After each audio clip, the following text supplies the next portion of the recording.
한번 읽어보겠습니다. 제가 한 절, 여러분 한 절 읽겠습니다.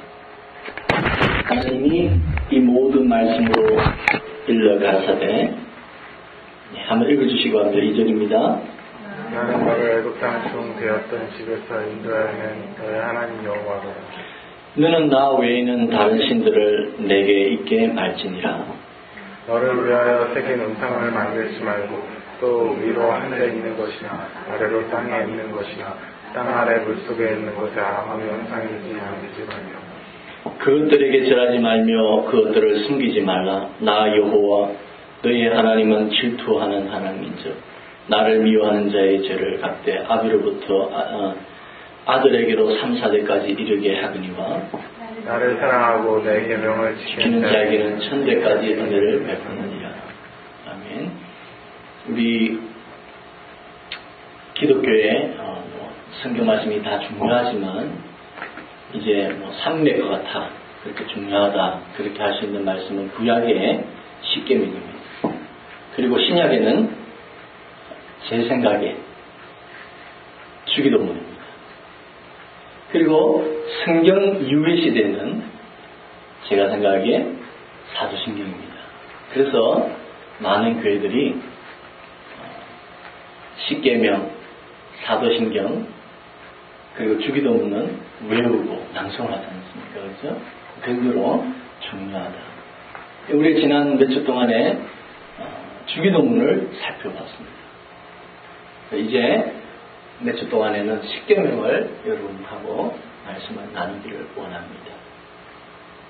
근데 오늘 이제 읽은 말씀 중에 1절, 2절은 사실은 십계명의 내용은 아닙니다. 십계명 앞에 서문과 같은 그런 내용입니다. 우리 1절, 2절 앞부분 볼까요? 1절, 2절 보면은 나는 하나님이 이 모든 말씀으로 일러 가라사대 나는 너를 애굽 땅 종되었던 집에서 인도하여낸 너희 하나님 여호와로라. 이렇게 말씀하시고 십계명을 말씀하십니다. 그래서 1절, 2절은 서문과 같다.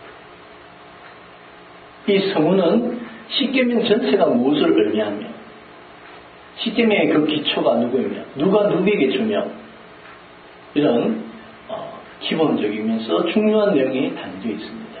우리가 책을 봐도 서문에 여러분 중요한 내용도 다 들어가 있잖아요. 저자가 왜 이 책을 기록하며 이 책의 내용은 무엇이 들어가 있으며 이런 내용이 서문에 다 들어가 있습니다. 그래서 서문이 여러분 그냥 지나치는 것이 아니라 서문을 아주 정성껏 저자들이 적습니다. 어떤 데는 결론까지 다 책을 적고 마지막에 서문을 적어요. 우리 설교학에서도요, 결론까지 원래는 다 하고 서론을 적어라 그렇게 되어 있습니다. 그 정도로 이 서문이 참 중요해요. 문을 여는 것 같아 그렇게 할 수 있거든요. 그래서 오늘 이 서문을 한번 여러분하고 말씀을 나누고자 합니다. 이 서문에는 어떤 내용이 기록되느냐. 첫째로 십계명을 만들고 주신 분은 하나님이시다. 그런 내용이 이 서문 안에 들어있습니다. 1절에 하나님이 이 모든 말씀으로 일러 가라사대. 하나님께서 이 모든 말씀을 말씀하셨다. 하나님께서 십계명을 만드시고 주셨다. 그런 내용이 기록되어 있습니다. 그래서 이 십계명은 사람이 주는 것이 만든 법이 아니라 하나님이 만들었다. 그리고 이 모든 말씀으로 일러 가사대 이랬어요. 그러니까 이 모든 말씀을 하나님이 하셨다. 그것은 사람이 더하지도 사람이 빼지도 사람이 바꾸지도 않은 하나님의 말씀이다. 그렇게 기록되어 있습니다. 그리고 이 십계명은 하나님께서 직접 기록하신 말씀이다. 그렇게 됐어요. 출애굽기 31장 18절 우리 다 같이 읽어보겠습니다. 시작. 여호와께서 시내산 위에서 모세에게 이르시기를 마치신 때에 전급한 글을 모세에게 주시니 이는 돌판이요 하나님이 친히 쓰신지 하나님이 친히 쓰셨다.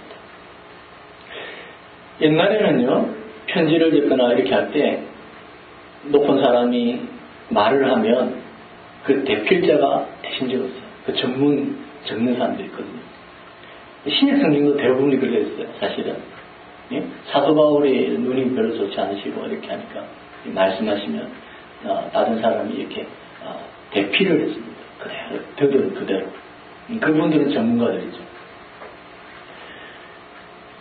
하나님의 성경책이 그렇게 기록되어 있습니다. 사실은 하나님께서 성령을 통해서 하나님의 감동으로 그 감동의 영감을 받은 사람들이 성경을 기록했어요. 그렇지만 그 성경의 저자는 누구냐? 하나님이세요. 비록 대필자가 적었지만 그 편지를 적는 사람이 사도 바울이었던 것처럼 하나님께서 사람을 통해서 영감을 통해서 성경을 기록하셨지만 그 하나님의 말씀이세요. 성경. 모든 성경은 하나님의 감동을 줬지만 그것은 하나님의 말씀입니다. 근데 십계명은 어떻게 되어 있습니까? 오늘 십계명은 친히 하나님이 셨어요. 돌판을 가지고 와요. 모세가 돌판을 준비했거든요. 그때 하나님께서 친히 서신 아주 중요한 하나님의 말씀이세요. 하나님이 주신 법이기 때문에 여러분 이 십계명은 최고의 권위를 가진 것입니다. 여러분 법에도 권위의 차이가 있습니다. 회사에 내규가 있잖아요. 그 내규는 버지니아 주 법을 따라야 됩니다. 그 주 법을 어기면 버지니아 주에서 제재를 갑니다. 버지니아 주도 법을 연방법에 순종해야 됩니다. 그걸 따라야 됩니다. 그것을 어기면 연방법에서 제재를 갑니다. 그래서 나라에는 최고의 법이 헌법, 이렇게 그 권위가 되죠. 그래서 법원도 지방법원이 있고 중앙법원이 있고 뭐 대법원이 있고 예, 헌법재판소도 있고 그런 예, 권위가 있는 법에는. 근데 십계명은 하나님이 주셨기 때문에 최고의 이 세상의 어떤 나라의 법보다 다시 말씀드립니다. 강조합니다. 십계명은 세상의 그 어떤 법보다 권위가 있습니다. 왜? 하나님이 세우신 겁니다. 대한민국의 법도 미국의 법도 우리가 지켜야 됩니다. 그러나 그 법이 십계명에 어긋난다든지 하나님의 법에 어긋날 때는 우리는 그것을 순종할 수 없어요. 왜? 더 높은 법이 하나님 법입니다. 세상의 법도 그렇잖아요. 세상의 법도 최고의 법에 어긋나면 그건 못 지키는 것이죠. 마찬가지입니다. 하나님의 법, 십계명입니다. 이렇게 십계명은 하나님이 주신 것이다. 그러면 두 번째로 이 십계명은 누구에게 줬느냐? 이스라엘 백성들에게 주었습니다. 2절에 나는 너를 애굽 땅 종되었던 집에서 인도하여 낸 너의 하나님 여호와로. 예, 애굽 땅에서 인도한 이스라엘 백성들에게 이 십계명을 준 거죠. 이 십계명은 뭐 바벨론 후에 바벨론에서 포로됐다가 온 사람들에게 주신 것도 아니고, 예? 나중에 뭐 이스라엘 백성들이 나라를 잃고 나서 시오니즘에서 다시 나라를 세우잖아요. 그런 지금의 이스라엘 백성들에게 주신 법도 아닙니다. 원칙적으로는 이 십계명이 애굽 땅에서 인도해낸 이스라엘 백성들에게 주신 법이죠. 그러면 이런 질문을 할 수 있습니다. 십계명은 우리하고는 상관이 없겠네. 십계명은 저 예수 안 믿는 사람들, 세상 사람들은 상관이 없겠네. 그렇게 우리가 질문할 수 있습니다. 그럼 십계명이 나와 무슨 상관이 있습니까? 지금 나와 무슨 상관이 있습니까? 그런 질문을 할 수 있잖아요. 자, 십계명이 지금 우리와 상관이 있고 모든 인류에게 주신 이유 두 가지를 제가 지금 설명하겠습니다. 첫 번째로는 우리가 영적인 이스라엘이 되었습니다.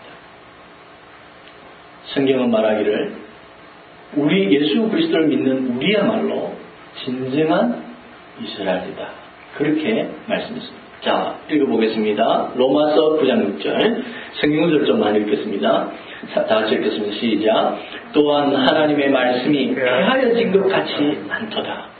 이스라엘에게서 난 그들이 다 이스라엘이 아니요 또한 아브라함의 씨가 다 그 자녀가 아니라 오직 이삭으로부터 난 자라야 네 씨라 칭하리라 하셨으니 곧 육신의 자녀가 하나님의 자녀가 아니라 오직 약속의 자녀가 씨로 여깁니다.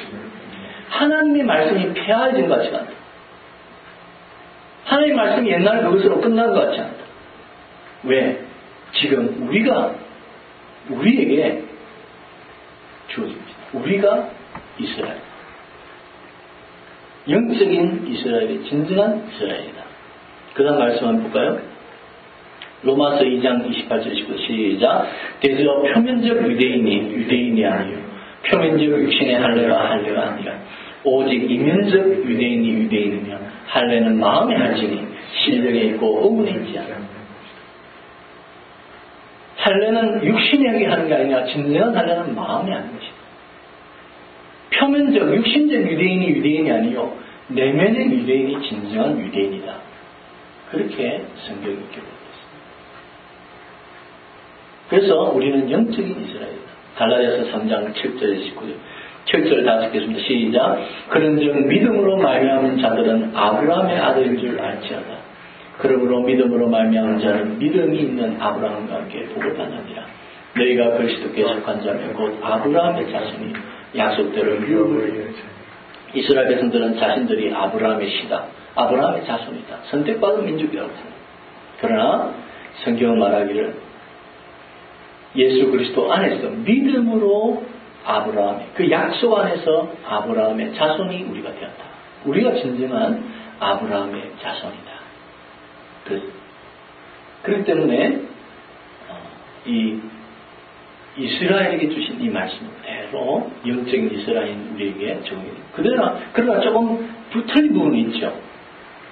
우리가 율법을 그대로 지켜야 되는 건 아니에요. 예를 들어서 제사를 그대로 지켜야 되느냐? 아니지. 그 다음 십계명도 문자 그대로 다 지켜야 되냐? 그게 아니죠. 네? 대표적인 예가 안식이거든요. 안식일 토요일.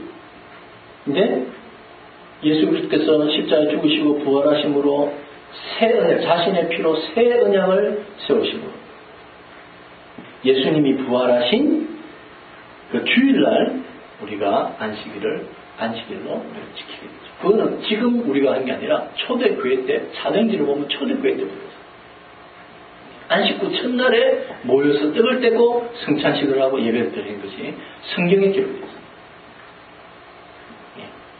우리가 절기를 다 지킬 필요 없잖아요. 제사를 그대로 할 필요 없잖아요. 그 다음에 우리가 이 음식을 먹으라 저 음식을 먹으라 그 율법을 다 지킬 필요가 없잖아요. 예수 그리스도 안에서 우리가 그게 매이지 않잖아요. 그러나 우리가 도덕적인 법들, 윤리적인 그 법들은 그대로 십계명의 법이 우리한테 그대로 적용이 돼요. 우리가 그것을 또 영적인 이스라엘 우리가 지켜야 하는 의미가 되는 것이죠. 두 번째로 왜 이 십계명이 모든 인류에게 주었는가? 이스라엘에게만 준 것이 아니냐? 인류에게 주셨어요. 사실은 십계명은 모든 인류에게 주셨어요. 이스라엘에게 줬지만 궁극적인 대상은 모든 인류예요. 그 근거가 뭐냐? 자, 출애굽기 19장절. 출애굽기 19장은 십계명을 주기 전에 말씀입니다. 하나님께서 모세를 불러서 시내산에서 이제 십계명을 주기 전에 이런 말씀하셨습니다. 다 같이 읽겠습니다. 시작. 너희가 내게 대하여 제사장 나라가 되면 거룩한 백성이 되리라. 너는 이 말을 이스라엘 자손에게 보라. 너는 내게 대하여 제사장 나라가 된다. 제사장 나라 역할이 뭡니까? 제사장은 백성의 죄를 딱 가지고 제사를 드리면서 하나님께 나아갑니다. 그리고 백성에 대해서는 하나님의 말씀을 가지고 가서 하나님 말씀 백성들에게 가르칩니다. 이게 제사장 역할입니다. 하나님께서는 너희가 제사장 나라가 될 것이다. 이 인류에 많은 나라들이 있는데 그 많은 나라들 중에서 내가 너를 제사장 나라로 택했다. 그러니까 네가 인류의 죄를 가지고 하나님 앞에 나가고 또 인류에게 말씀을 가르치는 그런 역할을 하기 위해서 내가 너를 택했다. 그렇게 말씀하신 겁니다. 그리고는 십계명을 주셨습니다. 자, 그러니까 여러분 이 십계명의 타겟이 누구예요? 예? 제사장은 무슨 역할을 한댔죠? 말씀을 가르치는, 백성에 가르치는 역할을 했습니다. 그죠? 그러니까 이 십계명의 타겟이 이스라엘에 백성을 줬지만 궁극적으로 하나님 마음에는 모든 인류가 들어가는 거예요. 너희가 이것을 가르치라, 전해라, 제사장 너라 되라. 베드로전서 2장 9절 다 읽겠습니다. 시작. 오직 너희는 택하신 족속이요 왕같은 제사장들, 거룩한 나라요 그의 소유된 백성이니 너희를 어두운 데서 불러서 그의 기이한 빛에 들어가게 하신 자의 아름다운 덕을 선전하게 하라. 영적인 이스라엘 우리도 왕같은 제사장으로 택한다. 그래서 하나님의 그 아름다운 덕을 선전하는, 가르치는, 내가 분부한 모든 것을 가르쳐 지키게 하는 이 왕같은 제사장의 역할을 하는 것이 영적인 이스라엘 우리입니다. 그래서 십계명은 오늘날 모든 인류에게, 영적인 이스라엘 우리에게도 동일하게 의미가 있는 하나님이 주시는 말씀이다. 그래서 우리가 이 십계명을 낭독하고 암송하고 지키려고 하잖아요. 안 그러면 우리가 뭐 하려고 하겠습니까? 출애굽한 이스라엘 백성에게만 주셨다면 왜 우리가 그렇게 하겠습니까? 그죠? 네. 이제 중요한 한 가지 내용이 서문에 들어가 있습니다. 이게 아주 중요한 내용입니다. 십계명은 애굽에서 구원받은 이스라엘 백성들에게 주신 것입니다. 나는 너를 애굽 땅 종되었던 집에서 인도하여 낸 너희 하나님 여호와. 너는 누구며 나는 누구냐? 너와 나의 관계는 누구 무엇이냐? 나 하나님과 이스라엘 백성 너는 무슨 관계냐? 나는 너를 이스라엘 너희들을 애굽 땅 종되었던 곳에서 인도하여 낸 하나님이다. 내가 십계명을 주노라. 십계명의 그 근거는 출애굽 사건이었습니다. 기억하세요? 출애굽 사건이 십계명이 뭐가 된다고요? 근거가. 하나님은 그 기초 위에 십계명을 주셨다는 거 꼭 기억해야 돼요. 얘가 아주 중요한 거고. 그래서 서문이 중요한 거예요. 무슨 의미냐? 출애굽에서 인도하여 낸 백성이 줬다는 것이 왜 중요하냐? 구원받은 백성에게 주셨다는 거예요. 율법을. 십계명. 출애굽은 구원의 전형입니다. 아키타입이랍니까? 예. 전형. 전거, 이렇게 어떤 사람 말하죠. 모든 사건을 인정합니다. 출애굽 사건은 구원의 전형입니다. 예표입니다. 우리가 요단강을 건너가는 사건은 우리가 천국 들어가는 사건을 예표하기도 하죠. 그래서 출애굽한 백성에게 십계명을 주셨다. 이 말은 구원받은 백성에게 주셨다. 이 말입니다. 왜 이 사실이 중요하냐면요. 많은 사람들이, 많은 율법을 믿는 사람들, 따르는 유대교인들이 구원의 근거로 십계명, 율법을 붙잡니다.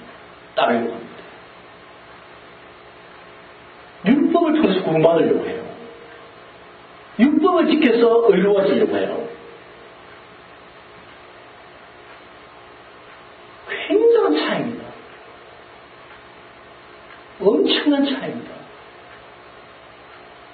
율법을 통해서 의로워지고 구원받으려 하는 것은 이 십계명의 그 정신에 안 나는 거죠.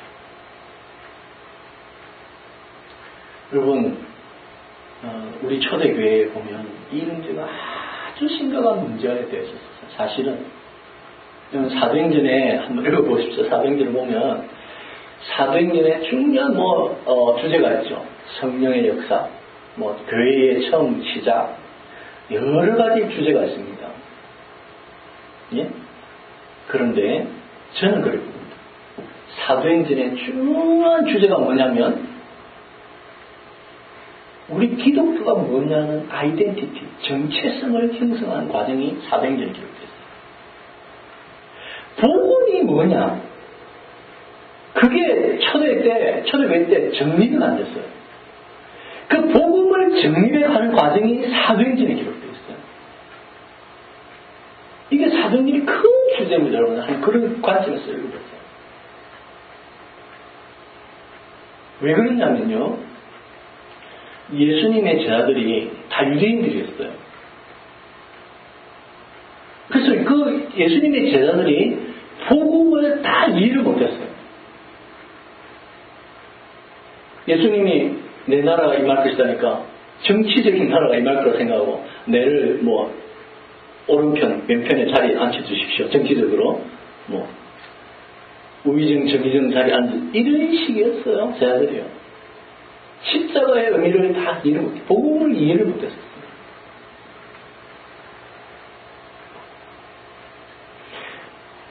초대교회 예루살렘 교회 성도들이요 다 유대교에서 어릴 때부터 유대교 율법을 지키면서 유대교를 믿고 있던 사람들이 예수를 믿게 된 거예요. 그래서 그들이 복음을 정확하게 이해를 못했어요. 왜 예수님이 십자가에 죽으시고 부활하셨는지.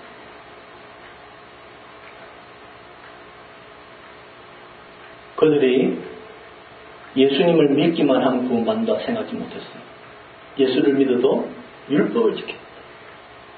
할례도 받아야 되고 음식도 구분해 먹어야 되고 절기도 지켜야 되고 다 율법 그대로 해야 된다. 그렇게 생각했다니까요.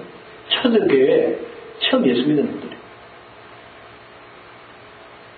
근데 이분들이요 이방의 첫 교회가 안디옥 교회잖아요. 안디옥 교회 와가지고 그걸 가르쳤어요. 그 당시에 안디옥 교회에 바나바와 바울이 목회를 하고 있었는데 예루살렘에서 그런 사람들이 와가지고 막 가르친 거예요.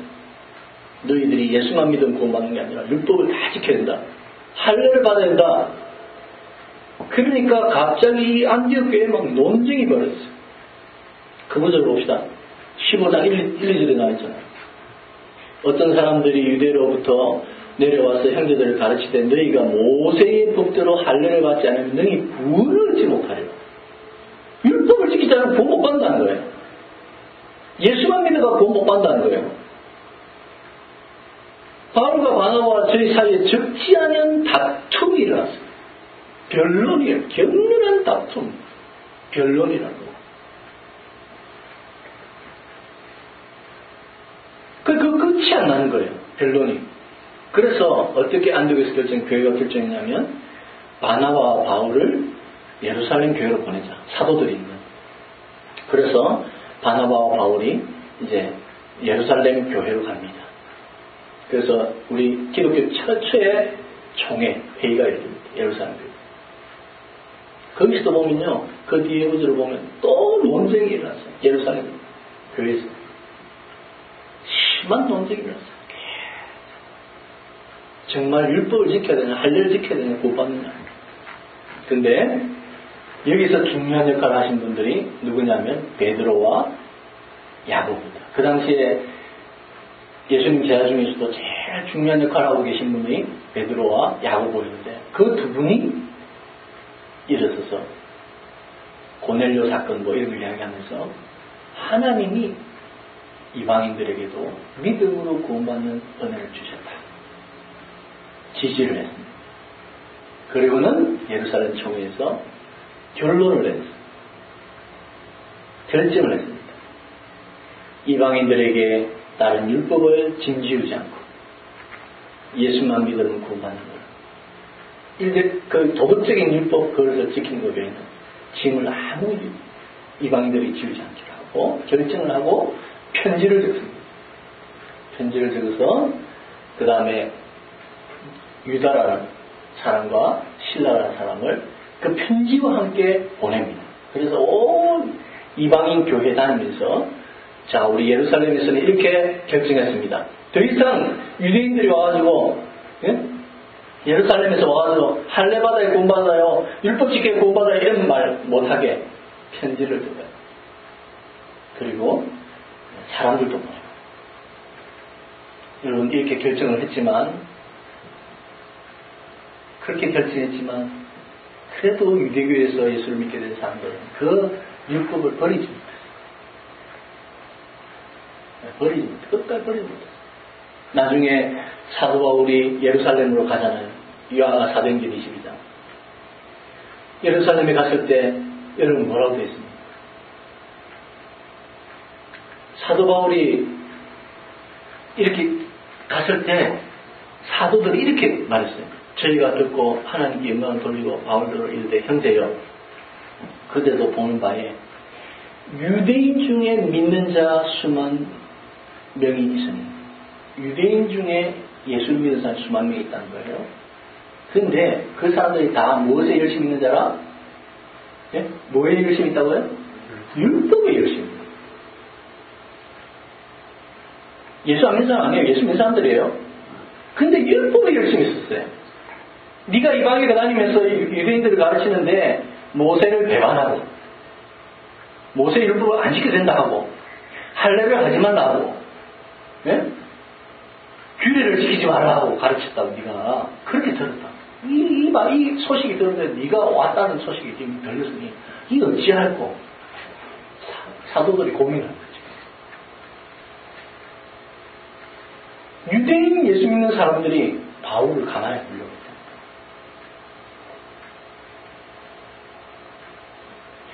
얼마나 사도행전에 그 초대교회 때에 이 복음이 뭔지를 가지고 고민합니다. 우리가 잘 볼 수 없어요.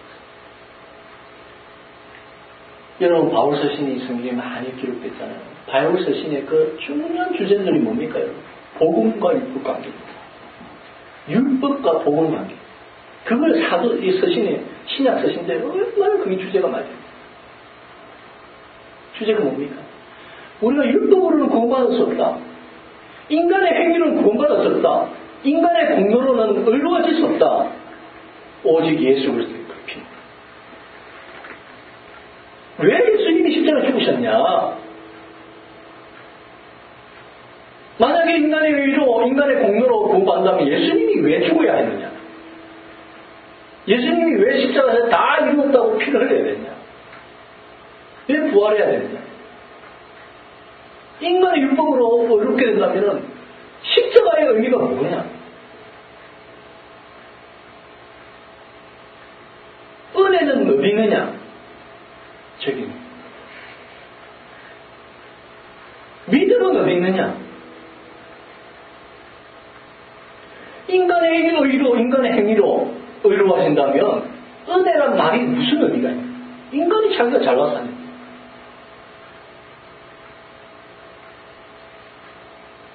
그게 사도 바울의 서신서의 주제 아닙니까? 복음을 정확하게 이해를 못했어요. 십자가와 부활의 복음. 왜 십계명의 설문이 중요하냐?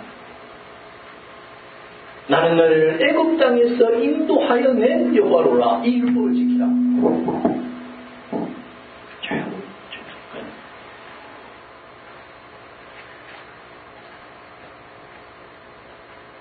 구원받은 이스라엘 백성들에게 주신 하나님의 말씀입니다.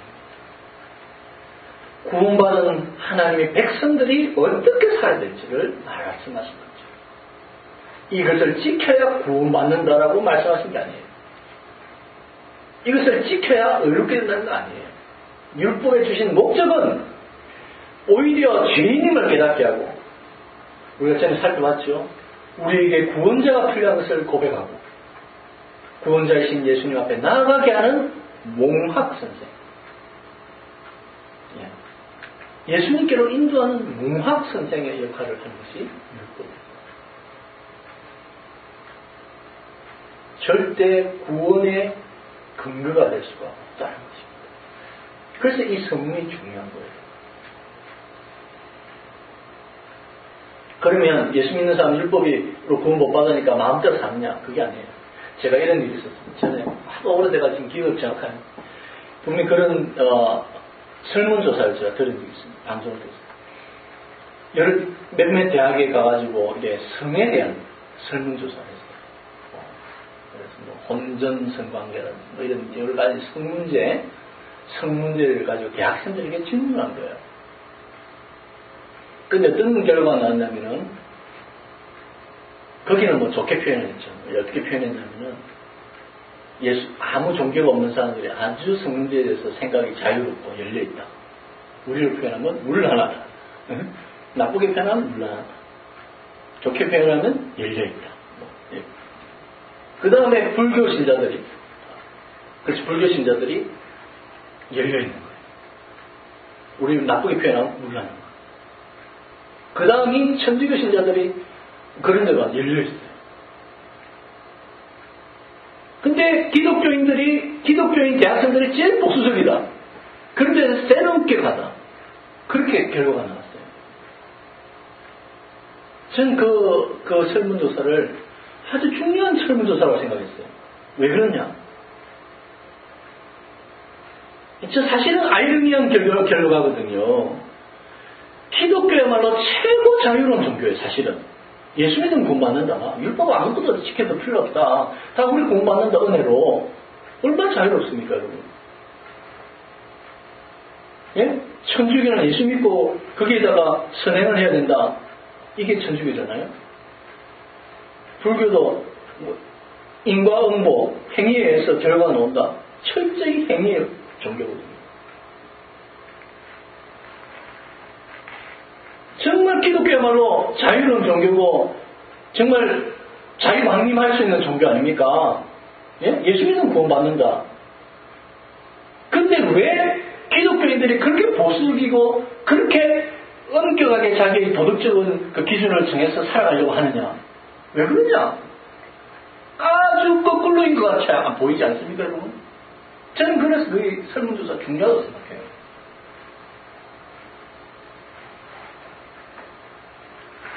우리는 오직 은혜로 믿음으로 구원을 받았지만 우리는 이러한 자유를 방임하지 않는 것이죠.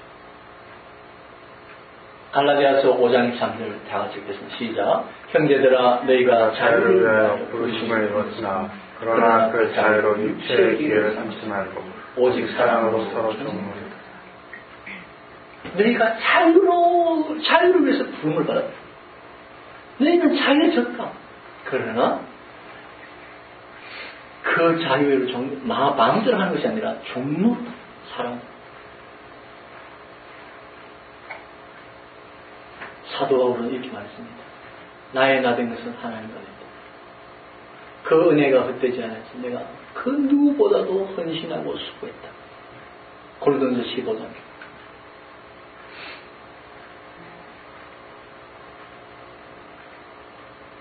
여러분, 은혜가 헛되지 않게 하는 것이 성도의 삶이에요. 그냥 우리는 이제 마음대로 살아야 되기 때문에 마음대로 사는 게 아니에요. 그 은혜가 내가 나이 된 것은 하나님의 은혜다. 그 은혜가 너무 좋았어. 감격했어. 감사했어. 내가 더 수고하고 더 헌신하고 내가 더 종이 노릇되고 종이 되고 더 말씀대로 살고 더 거룩한 삶을 살고 그 은혜를 내가 무엇으로 보답하고 시편 다 같이 봅시다. 시편 111편 12절 다 시작. 내게 주신 모든 은혜를 무엇으로 제가 신학교 다닐 때 우리 윤리학 교수가 있었어요. 윤리학 교수가 늘 칠판에 적은 말씀이 이 말씀입니다. 기독교 윤리가 뭡니까? 그분은 결론을 이 말씀 드려요. 윤리학 강의 한 학기 동안 이 말씀 들었어요. 기독교 윤리는 이것이다. 그 하나님 주신 은혜를 무엇으로 보답할고 그 은혜가 너무 좋아서 그 은혜에 감격해서 그 윤리적으로 살고 의롭게 살고 더 헌신적으로 살고 종이 되는 이게 기독교 윤리예요.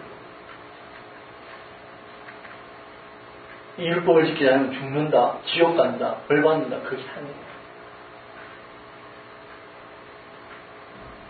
애굽에서 인도하신 그 하나님의 은혜에 감격해서 지키는 것이 십계명이에요. 율법이에요. 그래서 여러분 이 성운이 중요한 것입니다. 애굽에서 인도하는 너희에게 좋다.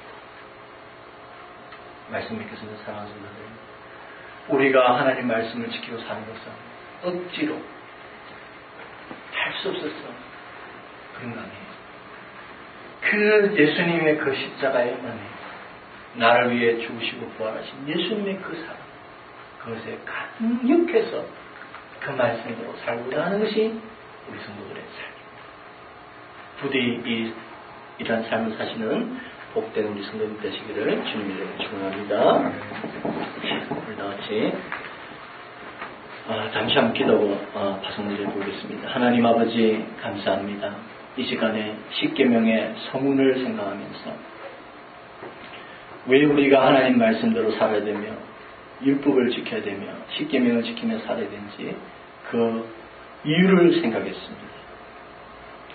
예수님께서 날 위해 죽으시고 부활하시고 십자가의 아들을 주시기까지 우리를 사랑하시는 그 하나님의 그 놀라운 사랑, 그 사랑에 감격해서 정말 하나님을 위해서 이웃을 위해서 종이 되어서 살아가기를 원하는 그것이 우리의 목표입니다. 사명입니다. 하나님, 이러한 감격이 우리의 마음에 날마다 넘칠 수 있도록 하나님 은혜 베풀어 주옵소서. 감사하고 예수님의 이름으로 기도드리옵나이다. 다 같이 일어서서 파송의 찬양 부르겠습니다.